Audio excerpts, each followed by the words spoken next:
بسم اللہ الرحمن الرحیم۔ السلام علیکم دوستوں، کسی ملک پہ ایک بادشاہ کی حکومت تھی۔ وہ شخص بڑا ظالم، سفاک اور سخت مزاج انسان تھا۔ اس کی رعایا اس سے بہت تنگ تھی۔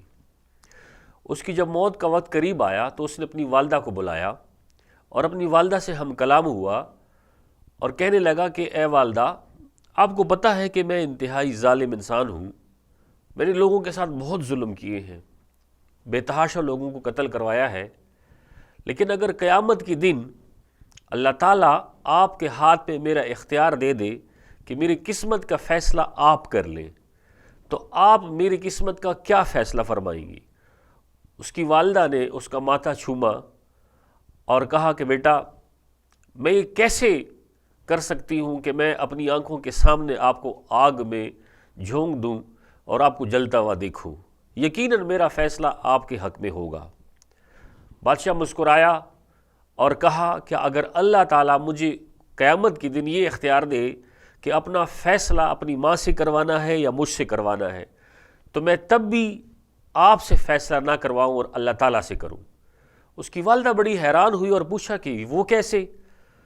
بادشاہ فرمانے لگا کہ دیکھیں، آپ ایک ماں ہے، جبکہ اللہ تعالیٰ فرماتے ہیں کہ مجھے اپنے انسان سے 70 ماؤں سے زیادہ محبت ہے۔ تو ظاہر بات ہے اگر ایک ماں میرے حق میں فیصلہ کر سکتی ہے تو جس کو 70 ماؤں سے زیادہ محبت ہے وہ میرے حق میں فیصلہ کیوں نہ فرمائے؟ جب میرا رب اتنا کریم ہے تو ہم کیوں اتنے دور ہیں ان سے؟ کبھی ہم نے ایسا کیا ہے کہ مجھے کوئی تکلیف ہو، کوئی مصیبت ہو تو میں جا کے اپنے رب کے سامنے گڑ گڑایا ہوں؟ ہمیں جب بھی کوئی تکلیف ہوتی ہے، کوئی مصیبت ہوتی ہے، ہم ڈپریشن کا شکار ہوتے ہیں تو دوستوں کے پاس جاتے ہیں، رشتہ داروں کے پاس جاتے ہیں، ڈاکٹر سے کنسلٹ کرتے ہیں، یعنی ہر طرف جاتے ہیں، لیکن صرف ایک اللہ کے پاس نہیں جاتے۔ ہم نے کبھی نہیں کیا کہ میں ایک کمرے میں آیا ہوں، اپنے غموں کی پوٹلی میں اللہ کے سامنے کھولی ہو اور گڑ گڑا کے رویا ہوں کہ اے اللہ، میں آپ کا ایک عاجز انسان ہوں، عاجز بندہ ہوں، میں اس تکلیف میں ہوں، میں اس مصیبت میں ہوں، آپ مجھے اس سے نجات دلا دو۔ آپ یقین کریں کہ جس دن میں نے اپنا دکڑا اپنے رب کے سامنے سنایا، مجھے ساری دنیا تو مایوس کر سکتی ہے لیکن میرا رب مجھے مایوس نہیں کر سکتا، کیونکہ وہ مجھ سے 70 ماؤں سے زیادہ محبت کرتا ہے۔ میں ساری دنیا کے سامنے رو دیتا ہوں، میں سب کے سامنے اپنی تکلیف پیش کر دیتا ہوں، لیکن میں کبھی اپنے رب کے سامنے اپنی تکلیف پیش نہیں کرتا۔ کیا ہی اچھا ہو کہ جس دن مجھے تکلیف ہو، جس دن مجھے آزمائش ہو، اس دن میں اپنے رب سے ہم کلام ہو جاؤں۔ جب میں اپنے رب سے ہم کلام ہوں گا تو آپ یقین کریں کہ اس دن میں مایوس نہیں لوٹوں گا، کیونکہ میرا رب مجھے چاہتا ہے۔ وہ فرماتے ہیں کہ اے انسان، میرا ہو کر تو دیکھ، ہر کسی کو تیرا نہ بنا دوں تو کہنا، لیکن میں بنوں گا کب؟ کیونکہ میرا ایمان تو اللہ کے اوپر ہے ہی نہیں، میں تو مادی چیزوں کے اوپر ایمان رکھتا ہوں، کبھی ادھر دوڑتا ہوں، کبھی ادھر دوڑتا ہوں، کبھی ایک کے پاس جاتا ہوں، کبھی دوسرے کے پاس جاتا ہوں۔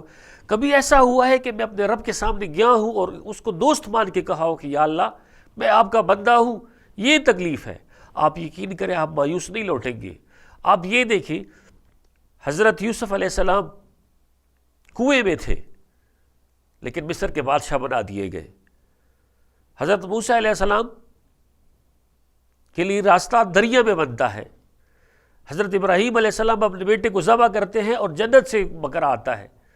یہ ساری چیزیں کس لیے ہے؟ کہ ان کا تعلق اللہ کے ساتھ تھا، ہمارا تعلق ہے ہی نہیں۔ جب تعلق بنتا ہے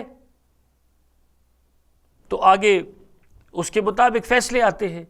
اب یہ تعلق کیسے بنے گا؟ تعلق تب بنے گا جب میں اللہ کے پاس جاؤں گا۔ اللہ تعالیٰ فرماتے ہیں آپ ایک قدم میری طرف آتے ہو، میں 10 قدم آپ کی طرف چلتا ہوں۔ آپ 10 قدم آتے ہو، میں دوڑ کے آتا ہوں، لیکن کب ہوگا؟ آخر کب ہم اپنا دکڑا اللہ کے سامنے سنائیں گے؟